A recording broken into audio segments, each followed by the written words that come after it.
Պարտք արտաքին աճել, ինչ է կարել։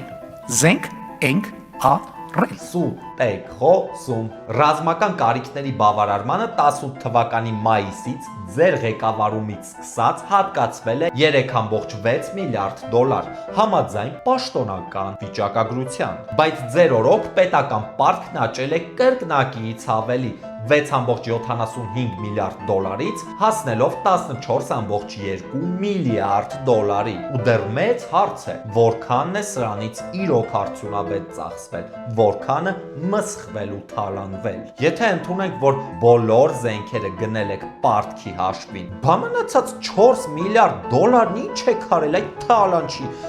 Կներեք, այ պարոն Այգ-ջան, գործարան եք բացել, գիտահետազոտական կենտրոն եք հիմնել, թե Արցախահայության բոլոր կարիքներն եք հոգացել։ Իսկ միգուցե մնացածով պարգևավճար եք բաժանել ու ձեր շքեղ կյանք ապահովել։ Օրինակ Աննա Հակոբյանին թուրք դիզայների գերթանկարժեք ծիգրովկա գնել։ Իդեպ տիկին Աննա, անկեղծ ձեզ շատ է սազում։ Թուրքական ծիգրովկան իսկը ձերն է։ Պարոն Փաշինյան, հաջորդ անգամ նախկիններին թալանչի անվանելուց առաջ մի պահ մտորեք, բայց դուք ինչով եք պակաս որ։